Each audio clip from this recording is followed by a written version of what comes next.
The Eastern Bettong, also known as the Tasmanian Bettong, is a small marsupial that originally inhabited southeastern Australia, including parts of Victoria, New South Wales, and Tasmania. However, it became extinct on the Australian mainland due to habitat destruction and predation by introduced species like foxes and cats. Today, the species survives in Tasmania and has been reintroduced to predator-free areas on the mainland. The Eastern Bettong primarily inhabits dry open forests and grassy woodlands, where it can find ample food and shelter. This species thrives in environments dominated by eucalypt forests, heathlands, and grassy areas with scattered shrubs. These habitats provide essential cover for protection against predators and harsh weather conditions. Historically, the Eastern Bettong was found across southeastern Australia, including Victoria, New South Wales, and Tasmania.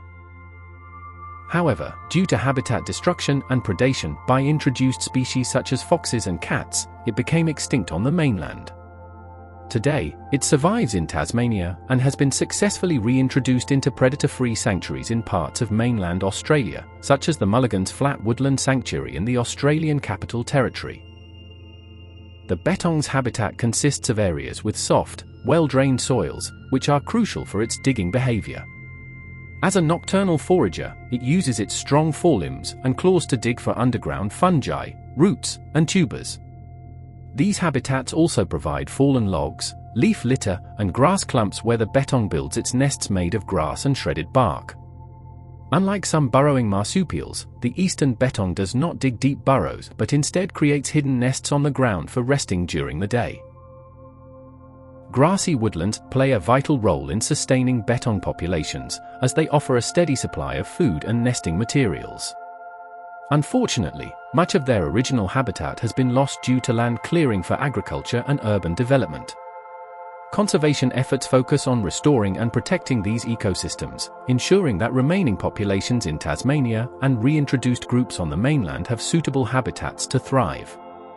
Maintaining healthy, predator-free woodlands is key to the survival of the Eastern Bettong in the wild.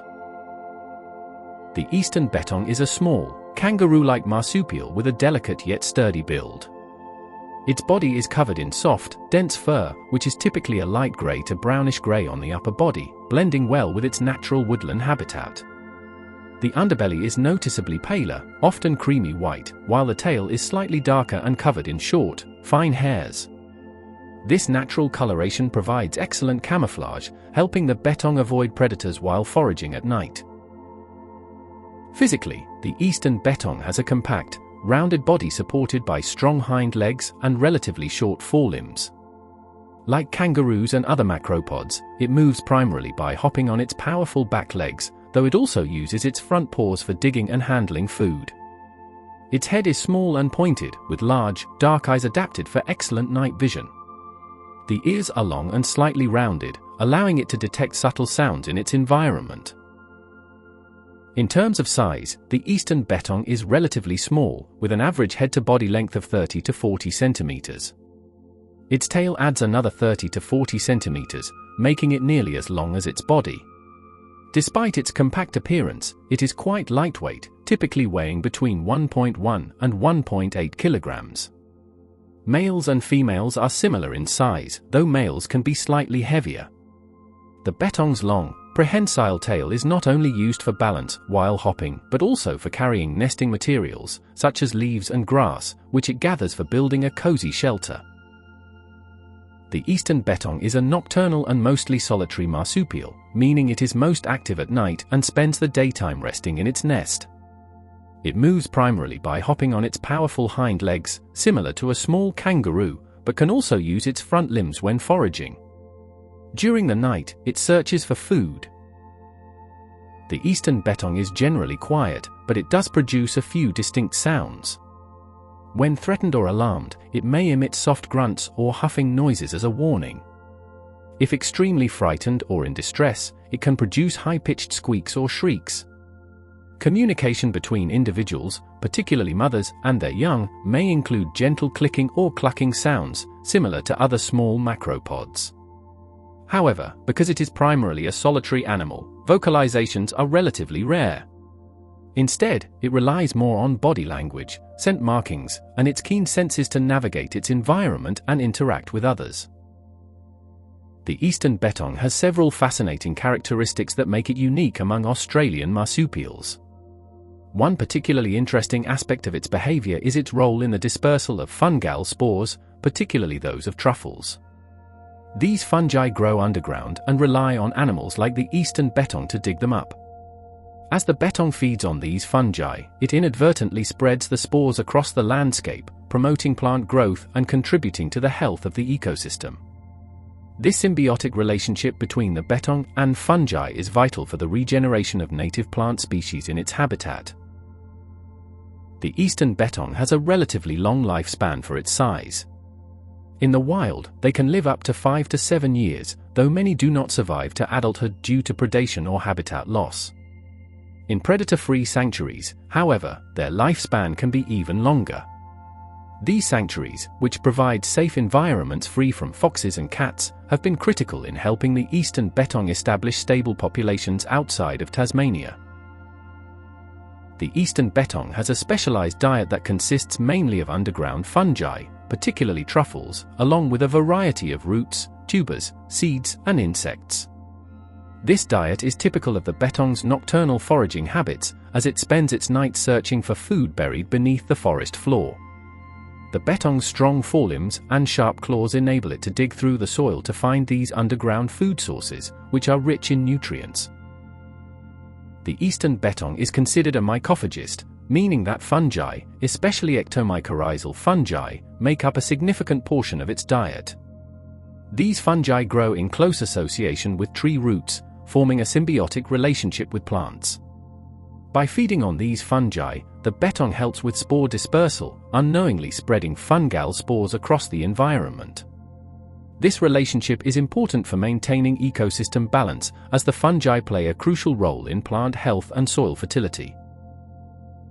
In addition to fungi, the bettong may also consume seeds and insects, especially when fungal food sources are scarce. It uses its digging abilities to uncover these food items, which help sustain it through different seasons.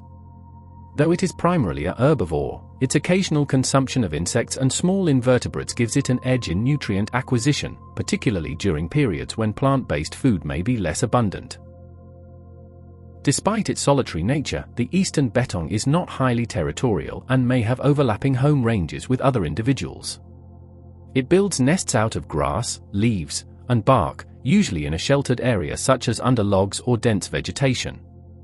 Unlike some marsupials, it does not dig deep burrows but instead constructs well-hidden, ground-level nests where it rests during the day. When disturbed, the bettong can move quickly, using rapid, bounding hops to escape predators. The Eastern Bettong has a unique and fascinating breeding behavior, with a reproductive cycle that reflects its adaptation to the environment. Breeding typically occurs during the spring and summer months, though it can vary depending on environmental conditions and food availability. After mating, the female has a short gestation period of about 12 days, which is notably brief for a marsupial. During this time, the fertilized egg develops into a small, underdeveloped joey. At birth, the joey is extremely tiny, weighing only a few grams, and is in a very undeveloped state. It immediately crawls into the mother's pouch, where it continues to grow and develop. The joey will remain in the pouch for about 60 days, clinging to the nipple to nourish itself. Once the joey has outgrown the pouch, it leaves, but stays in the mother's nest for an additional 2 to 3 months, still depending on her for warmth and protection. The joey begins to explore and forage around the nest during this time, gradually transitioning to a more independent lifestyle. By the time the young bettong is 5 to 6 months old, it is usually capable of foraging on its own and is fully weaned. Female Eastern Bettongs can breed multiple times a year, provided the environmental conditions are favorable. Males do not participate in rearing the young, and the mother cares for her offspring alone, often giving birth to a new joey shortly after the previous one leaves the pouch. This high reproductive rate helps the species cope with environmental challenges, such as predation or habitat disturbance, although the species' survival is heavily dependent on habitat quality and the absence of predators like foxes and feral cats. Thanks for watching. Please subscribe for even more viewing pleasure. Don't forget, like and comment. Feel free to share.